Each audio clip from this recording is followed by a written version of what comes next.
Good morning, you guys. Today's Monday. Say hi, darling. Say привет. Привет. You excited to see him? You excited? Say hi. Say hi. We had such a rough Monday morning because she was fighting me on her nap, and I'm not sure if she's hitting a growth spurt or what. But I'm so proud of her though, because she, I mean, I know it's kind of TMI for some people, but I've kind of learned that what you do to train them to go on the potty is to show them how to do it. So every time I would go, I would set her down, you know, outside of the restroom, and she would smile every time I would go, and she knew what it was. So I've done that for probably the past month or so. And so I was waiting for Ryan to be done with a week-long program that he was a part of, and he was gone the whole time, and we had to come visit him. So in order for you to train or potty train, I really wanted to stay at home and not have to get out anywhere. That way I don't have to take her out for a couple of hours, just so she, you know, gets acclimated to that first. But today, it was the first time I started. She peed in the potty, I fed her, and then she was making that like face like she was actually going to go poop. And usually she makes that noise.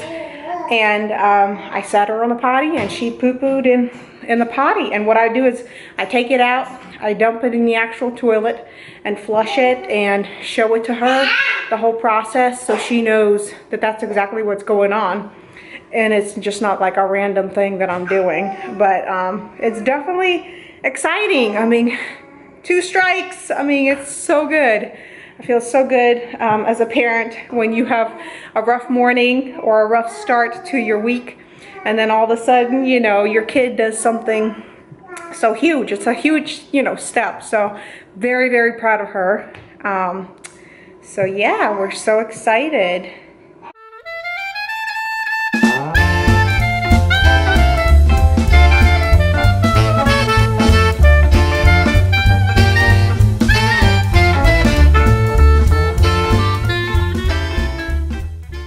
Just a little update on my plants. They're growing. As you can see, the parsley actually spread out, and then the basil is actually growing up really well, and the dillweed. I feel like dillweed is a little bit harder to manage. The mint is not, because it's kind of like more of a wild plant, but I love coming out here and you can smell the parsley, the basil, and a little bit of the mint. The basil is actually very strong, and I absolutely love it. So I didn't kill my plants, so it looks like this kind of a setup definitely is working. If you're looking to plant a little garden, this would probably be the best way to do it.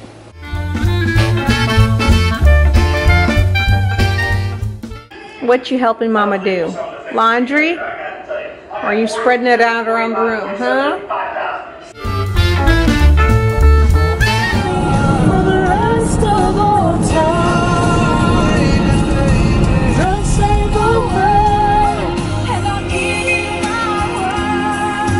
Glad I didn't turn in.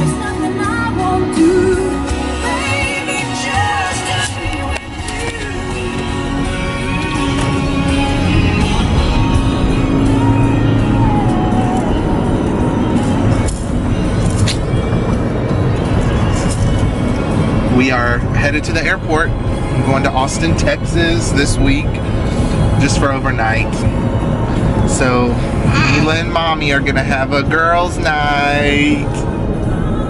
We have girls' night every day. But not every night.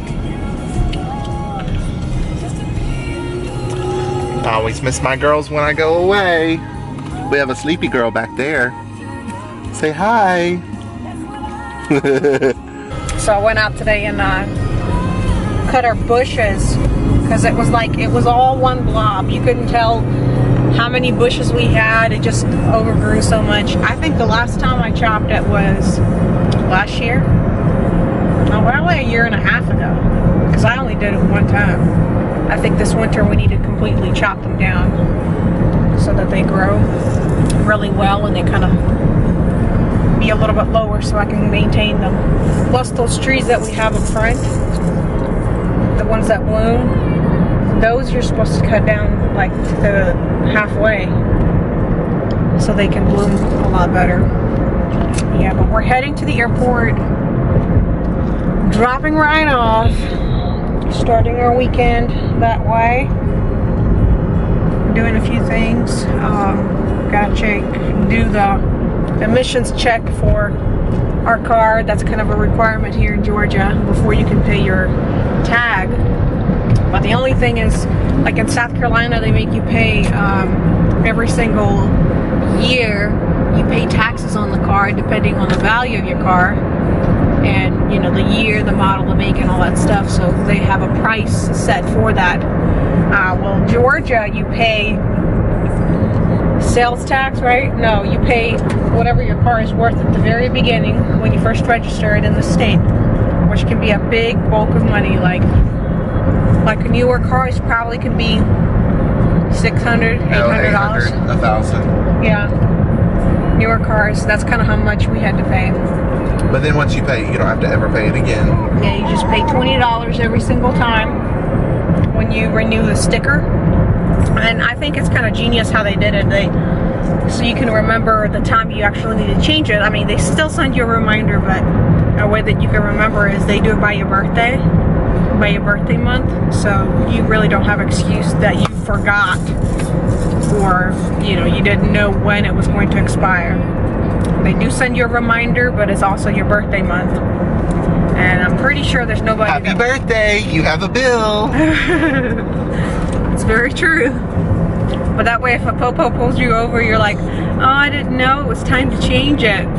It's your birthday month. I don't know if anybody forgets their birthday. I'm pretty sure everybody remembers.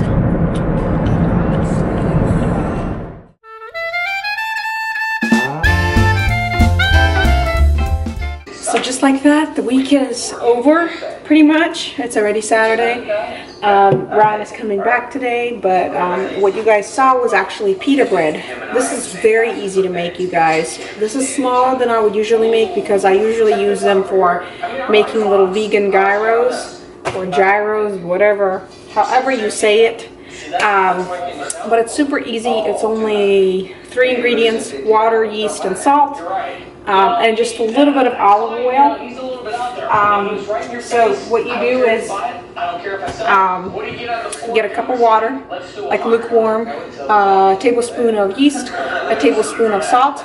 Let it sit for 5 minutes so that the yeast can get activated, and then do about 2 cups of flour. You can use either wheat or white. I used organic white flour, and I mix that in, and then make sure that I work it like you would a pizza dough.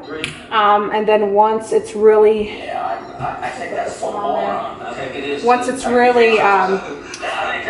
you know, kneaded well, you can put some saran wrap. Saran wrap on the bowl, and then put a towel around it and put it in like a warm place.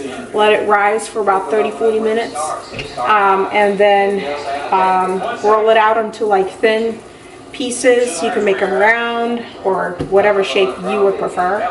And then you preheat the skillet on medium, put a little bit of olive oil on top, and you will only have to do maybe like 1 tablespoon of olive oil, because these really do not require a lot, just so it doesn't stick to it. But as you can see, it's really dry, it's not greasy. So and then you would put them on the pan and wait for it to bubble. Then you flip, and you flip again, so kind of like 1 minute on each side. And I'll show you guys. So this one I just put on, and you could tell it's already bubbling. Very, very easy to do. So this one, I do it 3 times, and then I put them on a towel. So a paper towel, and then another towel underneath, so that I can do this right here. Because if you do this, it makes them more pliable. They stay fresher longer. So that's kind of what I'm doing today. I gotta roll this out so it doesn't get too hot. All right, so I'm gonna flip this over.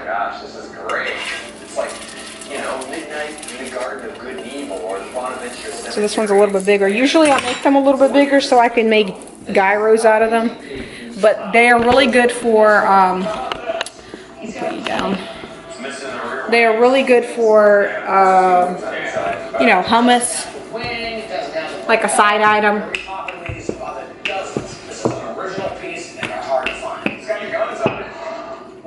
So I just put a little bit of flour on top of a table so that my board doesn't, you know, slide. And it's really pliable. I mean, it's literally like pizza dough. You can actually make little pizzas out of them too. So you can put a little bit of sauce on them, vegan cheese and your toppings, and then put it in the oven for like 12 minutes or so.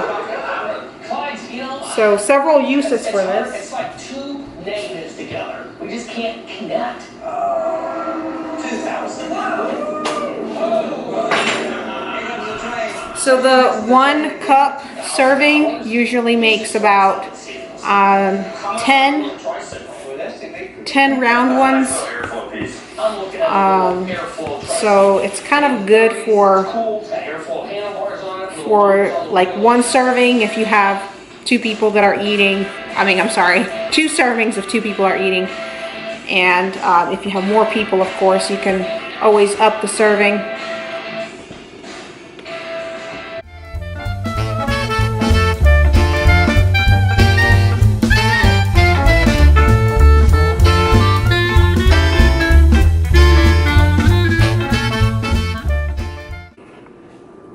So this is actually going on our 2nd month of eating vegan foods. And you know, a lot of people might ask, what does a vegan eat? Just grass?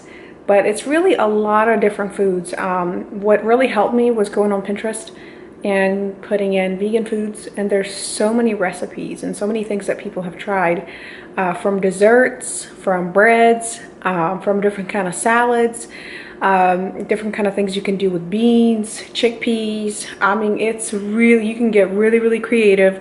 And it's really not complicated. Like I was, you know, showing you guys this pita bread. This is the stack that I just made with that 1 cup of water. You know, 3 little simple ingredients that most likely you have. So I'm actually gonna have 2 of these. Well, this one's small, so probably have 3 because I'll be hungry.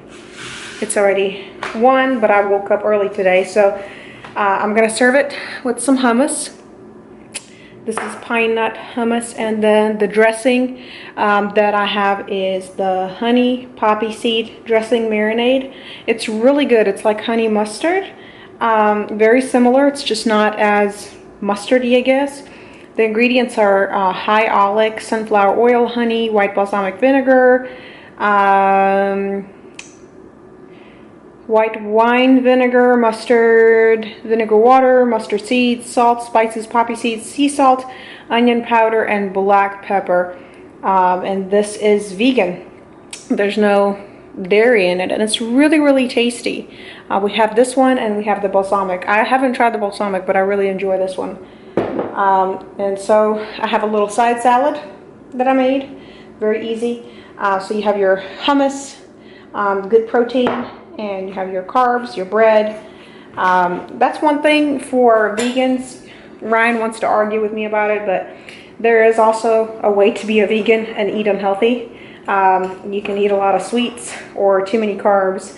I think there's definitely a balance, but you always want to strive to eat as clean as possible and closest to the plant-based diet, meaning that, you know, even though some of these ingredients do come from plants, you want them least processed. And I think the goal is to eat, you know, fresh vegetables, fresh fruit, and things you can, you know, make without having to use too many ingredients or things that are just way too processed. And honestly, I have to say that I feel lighter, I feel healthier. I can't say that I've, you know, lost weight. I feel like I stayed the same, and partially maybe because my body's still stabilizing. It's still figuring out, you know, what's going on. But I don't feel as tired, even though sometimes I don't get enough sleep. You know, I have the energy. I have the stamina. I feel good, you know, in my body. And I don't feel tired every time I eat a food, you know what I mean? Like after meats and eating like a meat like a burger or something, you feel like sleepy. You don't feel like this after these kind of foods. So it has definitely helped a lot, and you feel, you know, clearer in your mind. You don't feel like you're depressed or sad. And I feel like a lot of it has to do with the ingredients that are put in our items that we eat every day, you know, crackers and different cheeses and milk and all kinds of stuff. I mean, it's all hormone infused, and items are put in it to, you know, preserve it, which is not good for us. But yeah, that's kind of my lunch, my little update.